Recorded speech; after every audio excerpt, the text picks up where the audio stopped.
어떤 분들이 이런 질문을 해 오는 분들이 있어요. 목사님, 우리 언제까지 이렇게 살아야 돼요? 진짜 그런 생각이 들어요. 언제까지 마스크 쓰고 언제까지 이렇게 서로 대화하기 쉽지 않고 같이 밥 먹기도 어려운 이런 시대 가운데 살아야 될까요?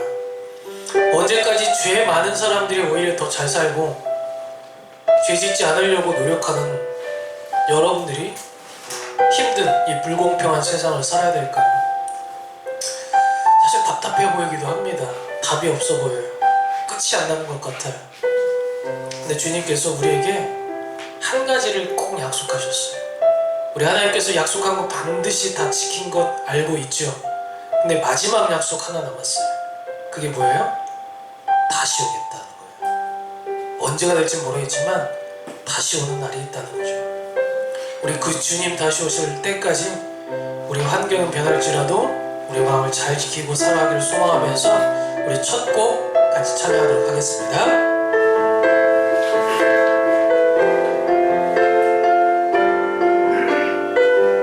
주님 다시 오실 때까지, 주님 다시 오실 때까지 나는 이 길을 가리라. 좁은 문, 좁은 문, 좁은 길, 좁은 길, 나의 십자가 지고 나의 가는 길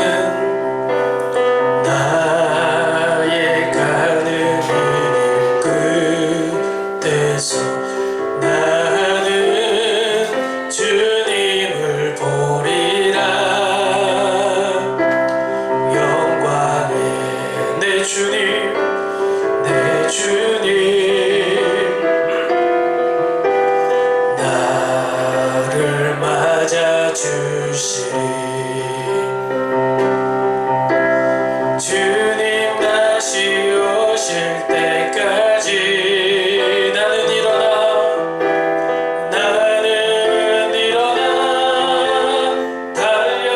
달려가리라. 주의 영광 온 땅 덮을 때 나는 일어나 노래하리.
주시며 주님이 일하고 계시잖아요.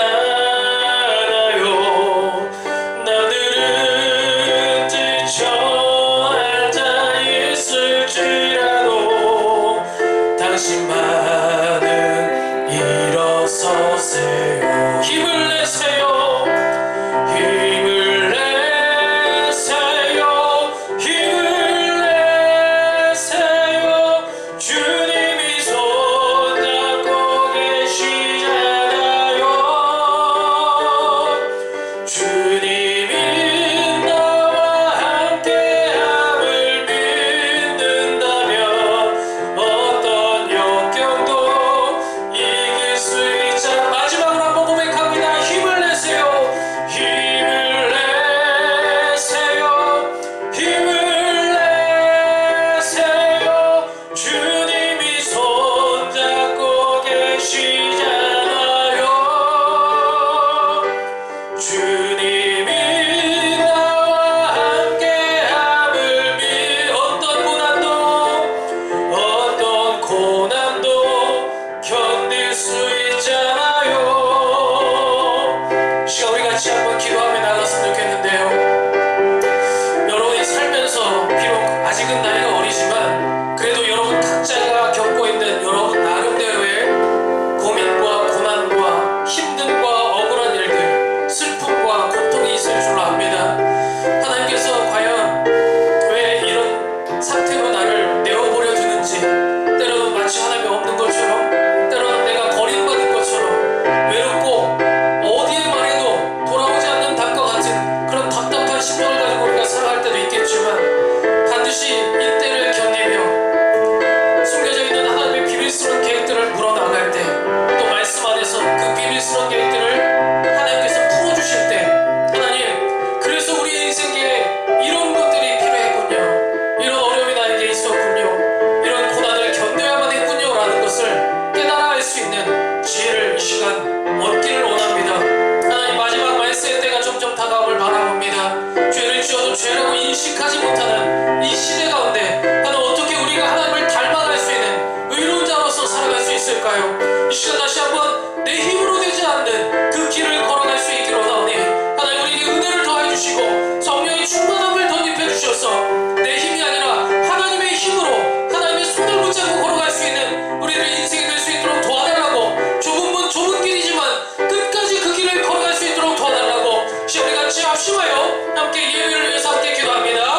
아멘. 아버지 하나님, 여기까지 감사합니다. 하나님, 이 시간 우리 각자 삶 속에서 어렵고 힘든 마음이 있다면 하나님 찾아오셔서 그들의 마음을 위로하시고 어루만져 주시고 따스한 주님의 품 안에 안아주시기를 원합니다. 하나님, 세상에 어떤 사람의 위로도 하나님 대신할 수 없는, 하나님만이 할 수 있는, 하나님만 주실 수 있는 그런 해결법들이 있을 줄 압니다.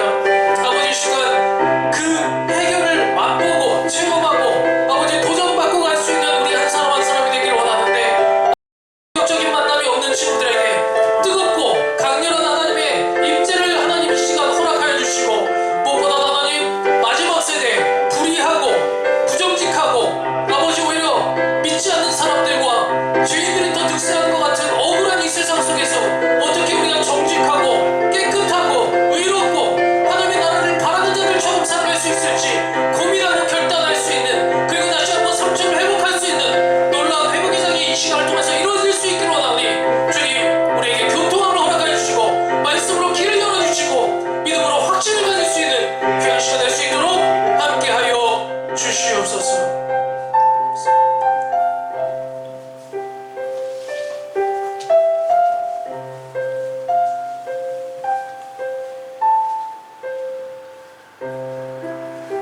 하나님, 감사합니다. 우리가 무엇이란데 이토록 사랑하여 주시고 세상 사람들이 다 잠들고 있고 딴짓하고 있는 시간에도 이렇게 깨워서 주님 전에 나와 함께 예배하게 하십니까? 하나님, 감사합니다. 더위와 폭우 속에서도 이렇게 건강하게 지켜주시고 함께 모여 예배하게 하여 주시니 참 감사합니다. 아멘. 하나님, 우리는 압니다. 우리가 아무것도 아니라는 것을 너무나 잘 알고 있습니다. 우리 안에 선한 것을 찾으려고 해도 보이지 않습니다.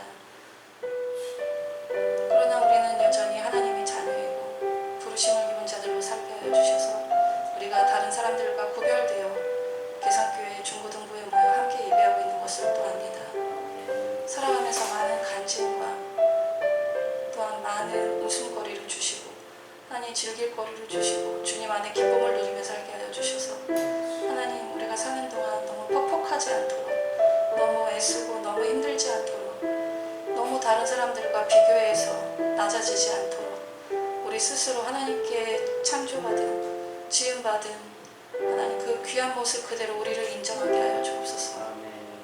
하나님 우리가 자녀인 것을 알지만 때로 그것이 흔들릴 때도 있습니다. 우리 목사님과 부장님과 선생님들이 먼저 자녀 되게 하여 주시고 먼저 구원받은 자들로 본이 되게 살려주시고 먼저 살아가면서 하나님이 어떻게 이루어 주셨는지를 늘 간증해 나갈 수 있도록 우리 삶에 인도하여 주옵소서. 퍽퍽하고 어렵지만 우리 청년선들의 삶도 인도하여 주셔서 불안하고 무섭지 않게 하여 주시고 떨리지 않게 하여 주셔서 하나님 이끄시는 대로 지음 받으신 대로 하나님 그 길을 따라 나가는 귀하고 놀라운 역사 날마다 있게 하여 주옵소서. 하나님 우리 민서와 태림이가 수능이 100일도 남지 않았습니다. 하나님 그럼에도 여전히 자리를 지키고 또 함께 예배합니다. 놀라운 은혜 감사합니다. 저 아이들이 어딜 가든지 그곳에 하나님 역사하여 주셔서 주님이 사랑하고 또한 여기까지 이끄신 자녀라는 것을 모든 사람들이 보아 알게 하여 주옵소서. 하나님 우리 민주와 예린이가 어려서부터 함께하여 여기까지 왔습니다. 하나님 늘 감사합니다. 저 아이들의 삶 속에 하나님 햇님같이 달님같이 비춰주셔서 어둡고 무서운 길을 갈 때에도 두려움 없이 주님의 길을 따라 나갈 수 있는 귀한 자녀들 다 되게 하여 주옵소서. 우리 예진이와 원율이와 또한 요랑이가 함께 나와 예배드립니다. 하나님 부모님의 뜻인지 자기의 뜻인지는 알 수 없지만 믿음을 찾아나가는 그 길이 헛되지 않게 하여 주시고 늘 그 발걸음에 힘있게 하여 주시고 기쁨 있게 하여 주셔서 주의 전에서 뛰어노는 귀한 어린 양 다 되게 하여 주옵소서.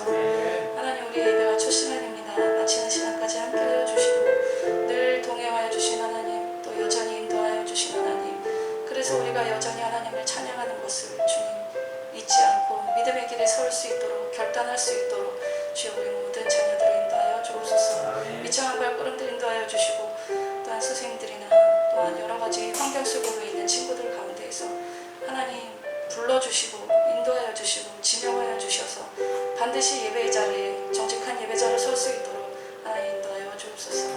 모든 것 감사드리며 예수님 이름으로 기도했습니다.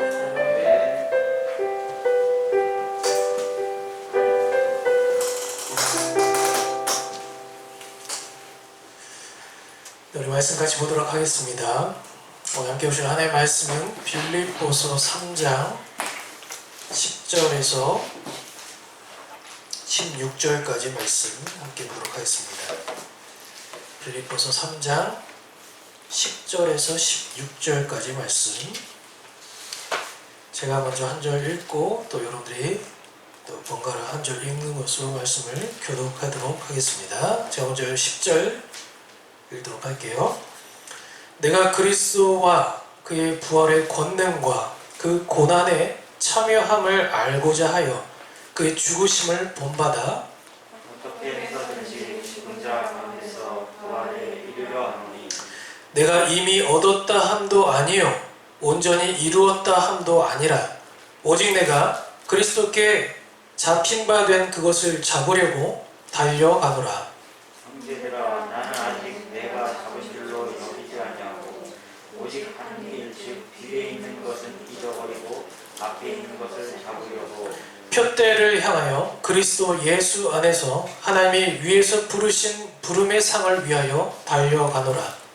그러므로 누구든지 우리 온전히 이룬 자들은 이렇게 생각하니 만일 어떤 일에 너희가 달리 생각하면 하나님 이것도 너희에게 나타내시리라. 함께 읽겠습니다.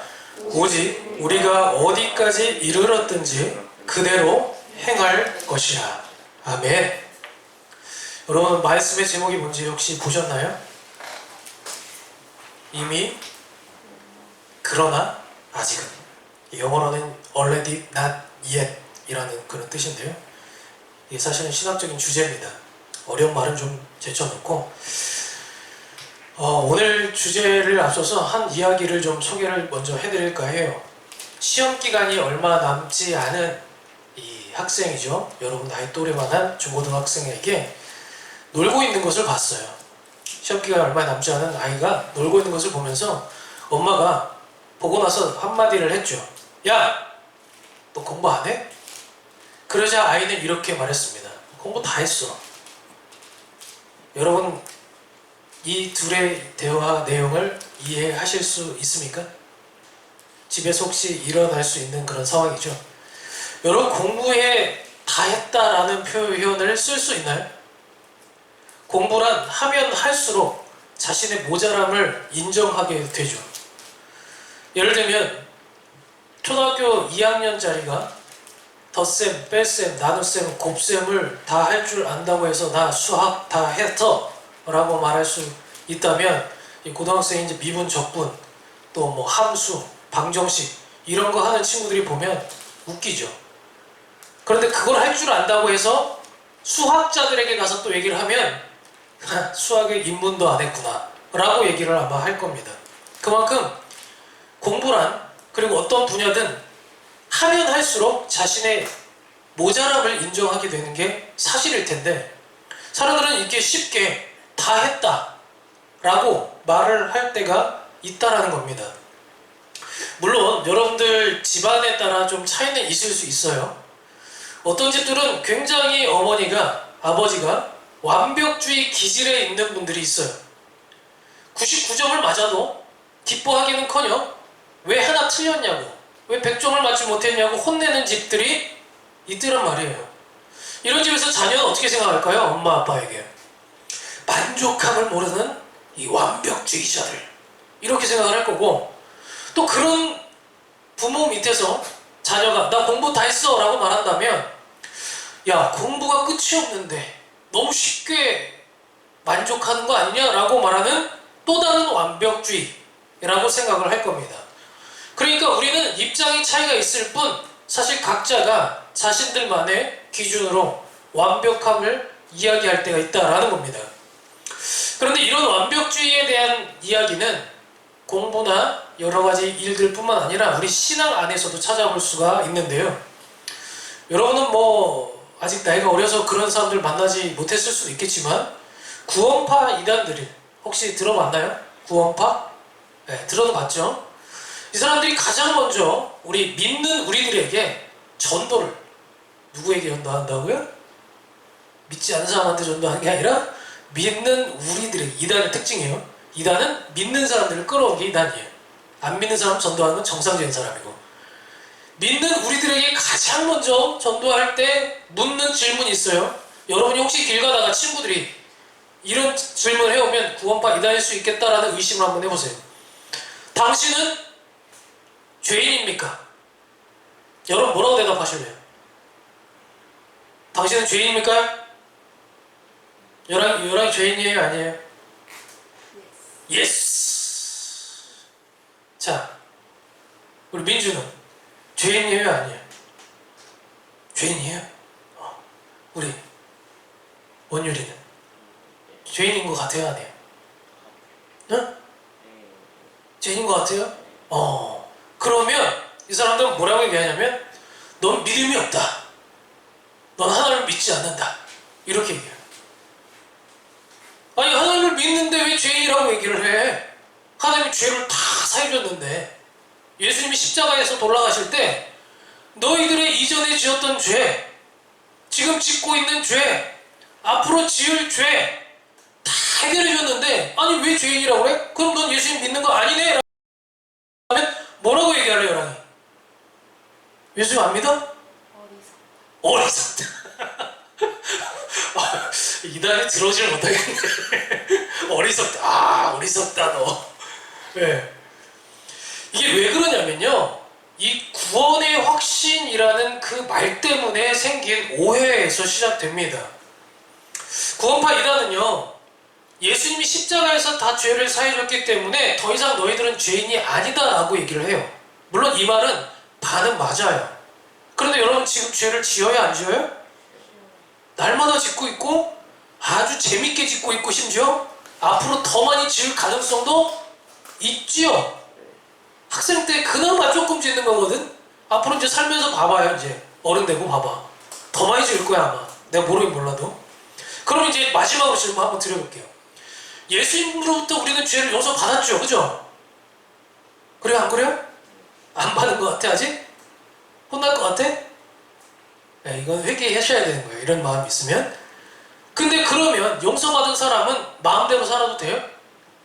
아, 이제 용서받았으니까 뭐 내일부터는 뭐 내 마음대로 살아야겠다, 이렇게 생각하면 돼요, 안 돼요? 근데 구원파 이단들은 그 생각을 갖고 살아요. 어차피 난 죄인이 아니고 이전에 지은 죄와 앞으로 지을 죄까지 다 해결됐으니까 내 마음대로 살아야겠다, 이런 생각은 믿지 않는 사람과 크게 차이가 없죠. 네, 그래서 우리가 그 사람들을 이단이라고 얘기하는 거예요. 어쩌면 이게 말장난같이 여겨질 수도 있는데, 이 오해가 될 수 있는 것은 용서받았다라는 말을 뭘로 이해하냐면 complete, 완성됐다라고 이해를 하는 거예요. 다 했다, 끝이 났다, 이렇게 생각을 하는 거예요. 나는 지금 더 이상 죄를 짓지 않는 상태가 되었다, 그러니까 더 이상 나는 죄인이 아니다, 그래서 죄를 지어도 죄가 아니다, 이렇게 오해를 하는 거죠. 살아있는 사람이 어떻게 완성을 말할 수 있습니까? 오늘 당장 죄를 안 지을 수는 있겠지만 내일 안 지을 수 있는 그런 가능성이 우리에게 없습니까? 있죠? 그런데 어떻게 단언을 할 수 있습니까? 여러분, 오늘날 우리 교회가 변질됐다라고 느끼면서 사람들의 욕을 많이 먹잖아요. 근데 사실은 이 이유 중에 하나가 뭐냐면, 너희가 믿음으로 말미암아 의롭게 됐다, 다시 말하면 니네가 이제 믿었으니까 하나님처럼 완전해졌다라는 말에서 오해를 해서 생긴 말 때문에 사람들이 막살하기 시작한 거예요. 더 이상 죄를 죄라고 여기지를 않고 별로 그렇게 대수롭지 않게 생각한다는 거예요. 그러면서 오히려 믿음을 정체시키거나 오히려 뒤로 후퇴시키고 있는 거죠.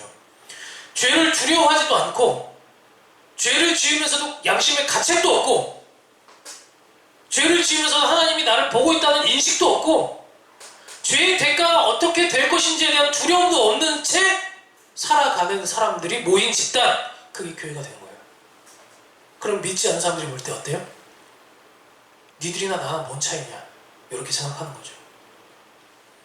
그런데 바울은요, 우리 구원에 대해서 뭐라고 얘기했냐면, 우리가 뭘 했느냐에 따라서 이루어지는 게 아니라 예수님이 우리를 대신해서 십자가에 달려 죽으신 것 때문에 너희들이 구원받을 수 있다라고 했어요. 이 말은 맞아요. 그래서 할례를 받았냐 안 받았느냐, 혹은 안식일을 지켰냐 안 지켰냐, 혹은 음식을 이걸 먹을 거냐 저걸 먹을 거냐, 이 문제가 중요한 게 아니라 뭐가 중요해요? 예수님을 믿느냐 안 믿느냐가 우리의 구원의 문제에 달려있다, 이런 얘기예요. 근데 이 말을 오해해서는 안 돼요.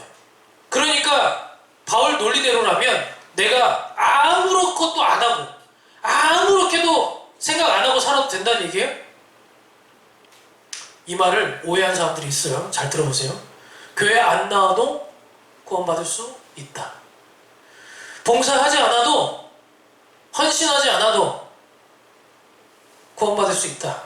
심지어 욕심대로 살고 죄를 짓고 욕하고 다른 사람 거 빼앗고 음란하고 정욕대로 살고 술 취하고 방탕하게 살아도 구원받을 수 있다 라는 말로 오해한 사람들이 있더란 말이에요.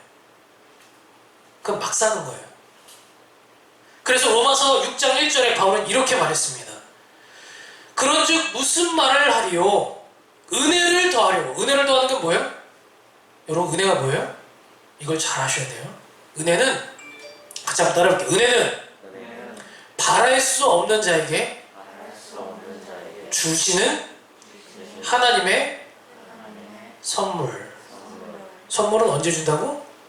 내가 바라지 않았는데 공짜로 턱 하고 줬을 때, 그게 은혜인 거예요.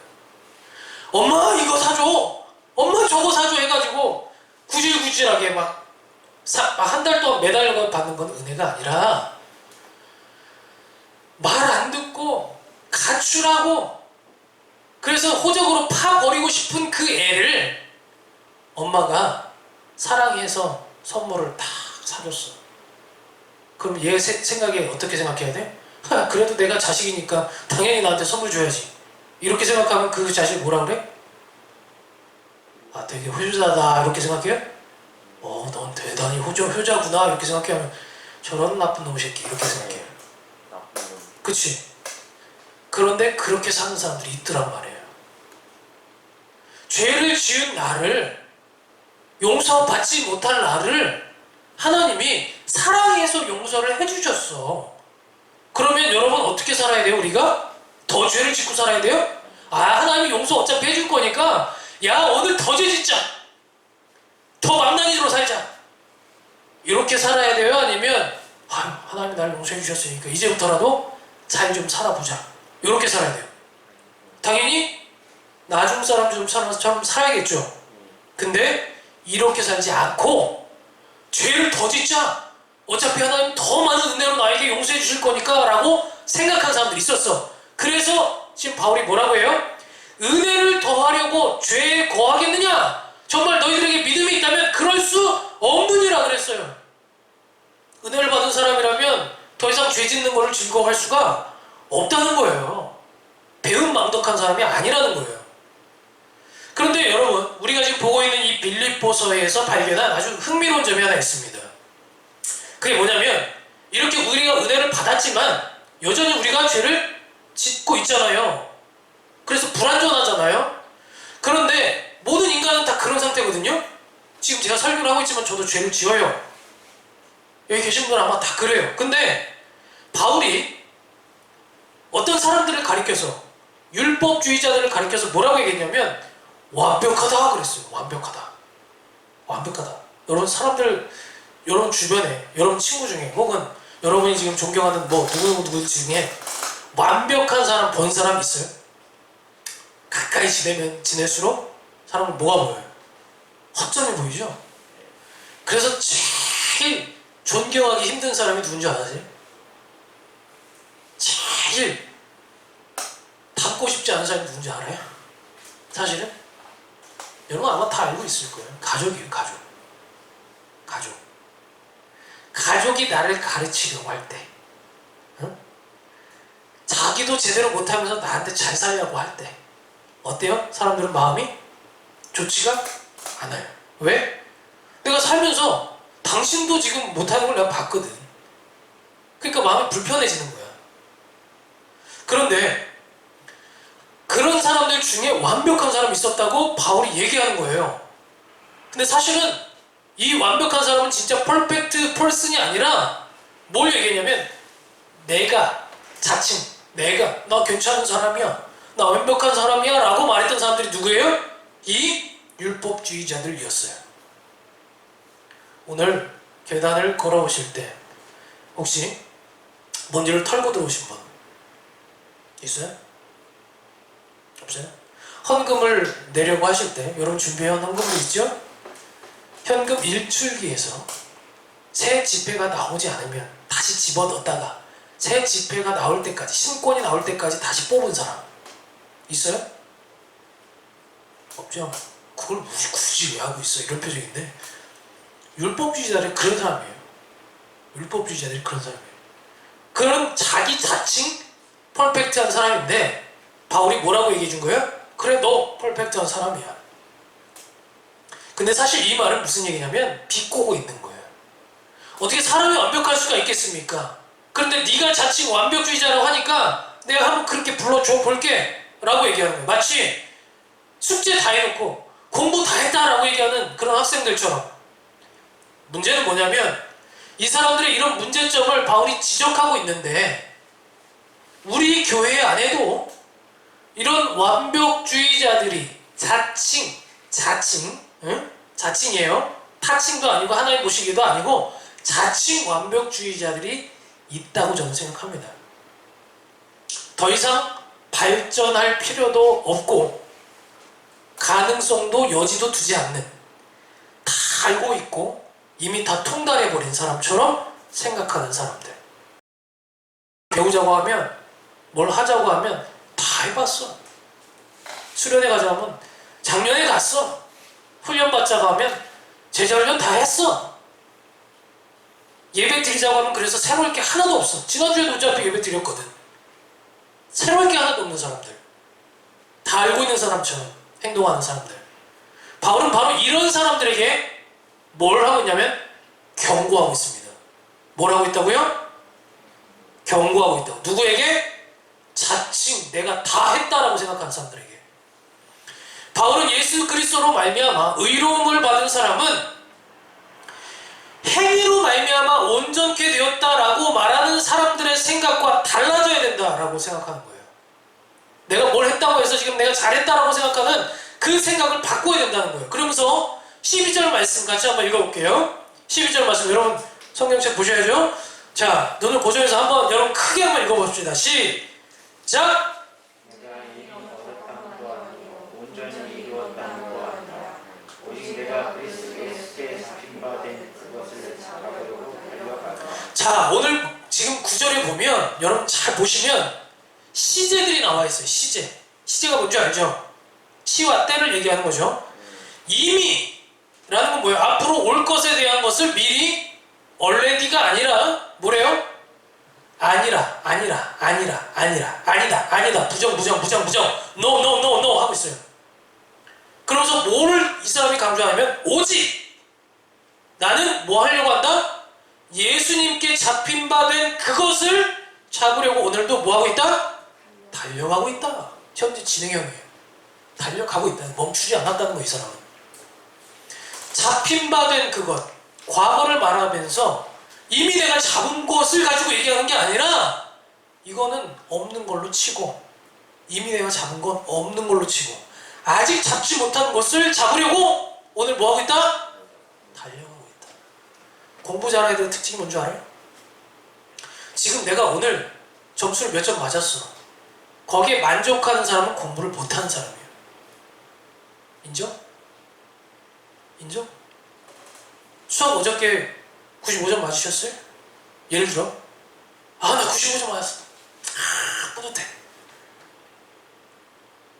물론 이 감정을 느끼지 말라는 얘기가 아니에요. 감사할 줄 알고 기뻐할 줄도 알아야지. 근데 거기서 수학을 이제는 내가 그만해야겠다. 95점쯤 맞았으면 됐지 뭐. 그만해야지 라고 얘기하면 이 사람 수학 잘할 수 있어요? 없어요? 절대 못합니다. 다시는 95점도 못 맞을 거예요. 바로 그 얘기를 하고 있는 거예요. 이미 잡은 바 된 것은 중요하지 않아. 여러분 예전에 예수님을 만나셨어요? 수련 때 과거에 뜨겁게 찬양하셨어요? 그때 기도의 응답도 받으셨어요? 하나도 중요하지 않아요. 지금 내가 달려가고 있는지가 중요하다고요. 왜? 아직 잡지 못한 것을 위해서. 바울은 이것을 위해서 산 사람이에요. 멈추지 않았어요. Never stop. 한 번도 멈춘 적이 없어요. 그러니까 나는 예수님을 통해서 믿음으로 구원받을 수 있다는 거 인정. 오케이. 그건 시작이야. 근데 그게 끝이 아니라 시작이라고. 이제는 내가 예수님을 믿는 사람은 어떻게 살아야 되는지를 위해서 달려가겠다 이 말이에요. 근데 많은 사람들이 어디서 멈추냐면 예수님 내 구주 고백 거기서 끝나버려요. 졸업해버려요. 그래서 우리가 하기 위해서는 두 가지를 해야 되는데 우리 같이 한번 따라해 볼게요. 첫 번째 목소리가 안 나오네요. 예. 첫 번째 뒤에 있는 것을 잊어버리자. 네, 영접했다는 거, 예수님 만났다는 걸 잊어버리라는 얘기가 아니에요. 사람들이 앞으로 나가지 못하는 이유가 뭐라고요? 사실은 과거 때문이에요. 과거 때문에. 바울은요, 과거에 어떤 사람인지 아세요? 바울이 어떤 사람이었냐면 제가 한번 알려드릴게요. 세상 사람들의 기준에 보기에는 완벽한 사람이에요. 이 사람이야말로 퍼펙트한 사람이었어요. 율법이 보기에도, 이 성경책이 보기에도 기준에 딱 맞는 사람이었어요. 그렇다고 실천을 안 한 사람이냐? 그렇지도 않았어요. 너무 잘 사는 사람이었어요. 그런데 이 사람이 얼만큼 완벽했냐면 다른 사람들을 볼 때, 다른 믿는 사람들을 볼 때, 야, 너 그 정도 해가지고 되겠어? 라고 생각할 만큼 완벽한 사람이었어요. 그런데 그런 자신의 과거를 어떻게 여기겠다라고 작정했냐면, 한번 따라 볼게요. 또 배설물로 여겼다고. 여러분의 자랑거리를 배설물로 여길 수 있어요? 여러분의 최고의 자랑거리가 뭐예요? 완벽한 외모예요? 아, 나 정도 생겨서 이쁘지. 그거 있어. 좋아. 자신감 넘치는 건 좋아요. 근데 이걸 뭘로 여겼다고? 배설물로 여겼다고. 시험 성적표 1등급을 자랑스럽게 여기십니까? 그걸 뭘로 여겼다고? 배설물로 여겼다고. 돈이 많은 게 좀 어깨 으쓱해져요? 배설물로 여겼다고. 여러분 똥을 집에서 잘 보관하고 계신 분 있어요? 아, 작년에 내가 이런 금똥을 쌌지. 유산균을 먹고 아주 장이 튼튼한 똥을 싸놨지. 잘 보관해가지고 액자에 넣어놔야겠다. 이런 사람 있어요? 정신 나간 사람이죠. 배설물을 귀하게 여기지 않는 것처럼 이 사람은 자기의 최고의 자랑거리들을 다 뭘로 여겼다고? 귀하게 여기지를 않았다는 거예요. 과거를 보지 않았다는 거예요. 이후에 이 사람이 이제 목사님이 됐어요. 쉽게 말하면. 그런데 그냥 목사님이 아니라 스타 목사님이었어요. 쉽게 말하면 믿는 사람들 사이에서 바울 이름만 들어대면 모르는 사람이 없었어요. 가는 곳곳마다 교회가 커졌어요. 그럼 사람들이 생각할 때 무슨 생각이 들기 쉬워요? 내가 잘하고 있다라고 생각하기 쉽지. 야, 나 정도만 하면은 목회 성공한 거 아니야? 이렇게 생각할 수 있잖아, 그치? 그런데 그걸 뭐라고 얘기했다고? 배설물로 얘기했다고. 그래서 이 사람은 만족함이 없었어. 큰 교회를 세워놓았으면 에베소 교회 같은 경우는 엄청 컸거든. 거기서 멈추지 않았어. 대형교회 목사님 됐으면 멈춰야 되잖아. 멈추지 않았다고. 다시 개척했어. 또 개척했어. 그것도 그냥 개척한 게 아니라 돌 맞고 배 침몰 당하고 채찍질 당하고 옥에 갇히고 안 해도 될 고생을 사서 해가면서 그렇게 교회를 개척했다고요. 왜? 과거를 생각하지 않았고 앞으로 해야 될 일들만 생각했기 때문에. 그런데 문제는 우리 어른들, 우리 선생님들에게도 동일하게 질문을 드리고 싶지만 여러분에게도 한번 제가 질문 드려볼게요. 여러분 교회가 지금 재밌어요? 마음에 들어요? 야, 교회 오는 건 너무 재밌어요. 저는 사실 그랬거든요. 예전에 제가 21살 때 처음 교회를 나왔는데 여러분 믿길지 모르겠지만 저는 교회 가는 꿈을 꿨어요. 믿겨지세요? 너무 설레가지고 교회 가고 싶어가지고. 안 믿겨지지? 제가 처음 이제 교회 다니다가 군대를 갔어요. 군대 가서 훈련소에서 꿈을 꾸는데 너무 설레는 거야. 막 가슴 막 두근두근대고 오늘 무슨 일이 있을까? 오늘 무슨 말씀이 들려질까? 오늘 무슨 찬양할까? 어떤 사람들이랑 무슨 얘기를 할까? 막 이게 너무 기대가 되니까 교회 가는 그 길이 사실 길이 꽤 멀었어요. 그 계양 CGV 알죠? 저희 집이 그쪽이었거든요.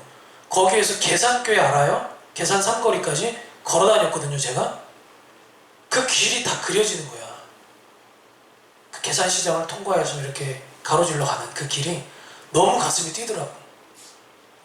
근데 여러분 그런 마음이 혹시 드세요? 솔직히 개성교회 오는 길이 기뻐서 설레고 기대가 되고 그런 마음으로 오세요? 아니면 마치 도살장에 끌려가는 것처럼 또 오늘 1시간 어떻게 버티나 이런 생각이 드세요? 재미가 없대요, 사람들이. 옛날 같지 않대요. 그런데 이 생각들이 우리로 하여금 어떤 마음을 갖게 만드냐면 무기력하게 만들다고요. 힘이 없게. 옛날에 영광만 생각하는 거야. 학생회가 막 20명, 30명, 50명, 100명이 됐던 그때 애들이